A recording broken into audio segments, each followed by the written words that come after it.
Hey, partners and friends of AMI, it's Will here, and I want to share with you an amazing story of transformation.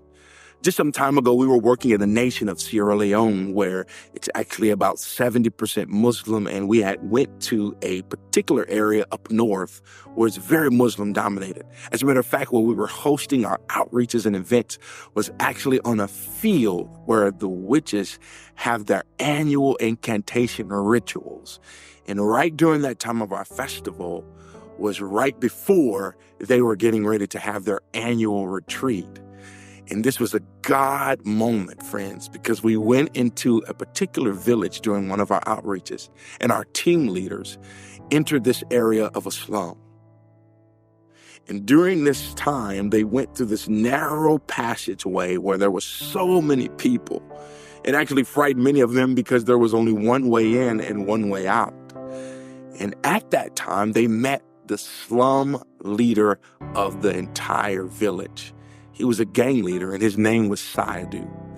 This was an area where there were young men and women who were addicted to drugs and had been possessed by the power of Satan. And it was just poverty-stricken, and you could just sense the oppressiveness that was in that place. And so our team went in to share Jesus and pray for people. And at that moment, they encountered Seidu. And he asked them, what's the purpose for your visit? And they told him, we just want to share the love of Jesus and pray for any needs that you have. And so he complied and let our team pray for some of the people that he had under his leadership. And they told him about the outreach events that we were having that night. And so they invited him to our festival. That night, Seidu actually showed up with about 10 young men, and they were very curious to what was going on as they watched intensely while I preached the gospel message. And to my demise, they came back the next night. And he brought about 25 men at that time. And I said, wow, he brought 10 last night, 25 this night. What's going on with this guy? I don't know. Something was happening. And so as I preached the gospel message and talked about Jesus and how he wants to save and how he wants to heal, Seidu and his men listened intently. And I noticed that there was a few hands that kind of went up that said that they wanted to give their life to Jesus. And we were so excited. But nothing happened that night with Seidu that we could visibly see. Well, on the third night, he returned with about 15 men, and we got a chance to talk to him briefly before the message. And he said, last night I had a dream, and there was all this evil around me. It was so oppressive, I couldn't even sleep or move in my room. And he said, I knew then that I needed to know Jesus. And he asked me, are you going to share about that Jesus guy tonight? And I said, absolutely.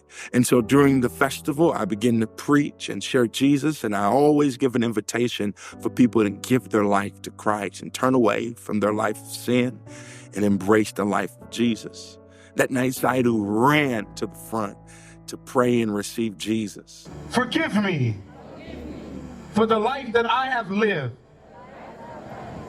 without you. Tonight, I make you my Lord. And I receive you as my Savior. Not only that, we had a spontaneous water baptism. And as we explained the meaning of water baptism and the significance of what it means to follow Christ by identifying with him through water baptism, Seidu, without hesitation, went to the baptism pool and he jumped in and gave his life to Jesus, was water baptized, and completely transformed. I got a chance to speak with him momentarily after his water baptism, and I said, what happened? What's going on in your heart? And he said, I remember that dream. It was so evil, and it was like Jesus was showing me that I couldn't get out of this life without his help. And so I decided to follow Jesus, friends. I turned away from everything that I was doing, and I no longer want to do those things anymore. I want to follow Jesus. And so we began to help him get connected with the local church, get discipled. And I want to tell you, he has dreams and ambitions of actually starting like an outreach with fashion and clothes to help teach young men and women how to do business and how to serve God. And friends, your prayers and your generosity has actually helped to contribute to the transformation that Seidu had that night. So I want to let you know over these next several weeks as you hear about our Above and Beyond Matching Fund campaign, this is the impact that we want to make together.